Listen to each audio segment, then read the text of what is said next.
Incredible unknown facts about the Great Irish Famine, a nation's tragedy.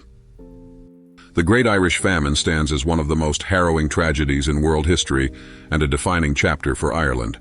Between 1845 and 1849, a catastrophic failure of the potato crop, a staple of the Irish diet, plunged the nation into a severe famine that killed over 1 million people and forced another million to flee their homeland. On the surface, it was a natural disaster, fueled by a devastating blight that ravaged potato fields. However, beneath the famine lay systemic inequalities, exploitative colonial policies, and a lack of effective relief, which exacerbated the suffering of millions. Today we delve into this dark chapter of history, not only to remember the lives lost, but also to understand how neglect, inequality, and resilience shaped Ireland and its people during and after the Great Hunger. Before the famine, Ireland was already marked by socioeconomic vulnerabilities. By the early 19th century, potatoes had become the primary food source for much of the population, particularly the rural poor. However, this heavy reliance on a single crop left Ireland precariously dependent. Meanwhile, most Irish farmland was owned by absentee landlords, wealthy British landowners, who rented out their properties to Irish tenant farmers. These tenants lived in poverty, struggling to pay high rents even when harvests were favorable. Landless laborers and small tenant farmers often relied entirely on their potato crop for sustenance, while grain and livestock from Ireland were exported to Britain for profit. The disaster began in 1845, when a pathogen known as Phytophthora infestans, commonly called potato blight, spread rapidly across Europe, destroying crops in its wake. The blight arrived in Ireland that same year, causing potatoes to rot in the ground and rendering them inedible. As the primary food source for much of Ireland's population was wiped out, the country faced a looming crisis. In 1845, only a portion of the potato crop was affected, but by 1846, the blight had become widespread. Entire fields lay wasted, and the once vibrant rural economy began to collapse as hunger overtook the land. By 1846, the famine had gripped Ireland in full force. Subsistence farmers and their families faced immediate starvation. Grain and livestock grown in Ireland continued to be exported to Britain, even as local communities struggled to survive. The winter of 1846-47, known as Black 47, was particularly brutal. Starvation gave rise to diseases like typhus, dysentery, and relapsing fever, decimating an already weakened population. For many, death came not from hunger itself, but from the illnesses associated with malnutrition and poor living conditions. The human toll of the famine was staggering.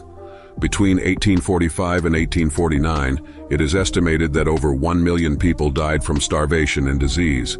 The Irish countryside was ravaged, with entire villages left deserted as survivors fled to overcrowded cities or emigrated. The famine didn't impact Ireland evenly. The rural west and south, where small-scale farming was predominant, were hit hardest. In some communities, the death rate reached as high as 50%. The effects were felt not only in terms of population loss, but also in the psychological trauma and the erosion of social and cultural norms. While the potato blight was a natural disaster, many historians argue that the famine's scale and severity were compounded by British colonial policies. The British government, led by laissez-faire economics, failed to intervene in meaningful ways to alleviate Ireland's suffering. Officials believed that direct aid would disrupt market forces or make the Irish population overly dependent on government support. Even as the famine worsened, Ireland continued to export abundant food, grain, cattle, and dairy to Britain, often under military escort. Policies like the Corn Laws and public works programs were slow to address immediate needs, leaving many Irish families without viable means of survival. As the famine deepened, many tenant farmers were unable to pay their rents. In response, landlords often evicted entire families, dismantling their homes to ensure they would not return.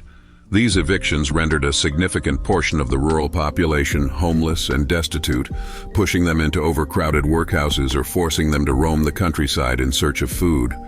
The heartlessness of these evictions has left a lasting scar on Ireland's collective memory. Families were stripped not only of their shelter, but of their dignity and their hope for survival. For many, the only option was to leave Ireland altogether. Over 1 million people fled during the famine years, boarding ships bound for North America, Britain, and Australia. The journey was fraught with danger. Ships carrying emigrants often became known as coffin ships due to the appalling conditions on board, where disease and malnutrition claimed lives before passengers reached their destinations. Those who survived carried the trauma of the famine with them, but also helped to establish vibrant Irish communities across the globe. Today, the famine is seen not only as a tragedy for Ireland, but also as the root of the Irish diaspora, which continues to shape the cultural and social landscapes of countries like the United States and Canada. The famine's devastation extended beyond mortality and migration. It also had deep cultural ramifications. During the famine years, many aspects of traditional Irish life were lost or eroded. The Irish language, which had been widely spoken in rural areas, went into sharp decline as English became more dominant and emigrants adopted their host country's languages. Religiously, the famine deepened divisions between Catholic Ireland and Protestant Britain. While the Catholic Church worked to provide some relief, the systemic neglect by Protestant landlords and British authorities fueled tensions and increased resentment among the Irish population. The Great Famine was a turning point in Ireland's political landscape. The failure of British authorities to adequately respond to the crisis intensified calls for Irish self-governance and independence. Leaders like Daniel O'Connell, who had campaigned for Irish political autonomy, found their cause revitalized in the aftermath of famine. This period laid the foundation for a broader Irish nationalist movement in the decades that followed, as the Irish people sought greater control over their destiny and an end to colonial exploitation. Amid the grim realities of the famine, there were also moments of resilience and agency. Families pulled together, relying on community bonds and whatever resources they could muster to survive. Some sought work in rapidly industrializing British cities, where wages were meager but better than starvation at home. These stories of survival reflect the indomitable spirit of the Irish people, even in the face of unbearable hardship. They remind us that history is not just about tragedy, but also about the courage and determination of those who endured.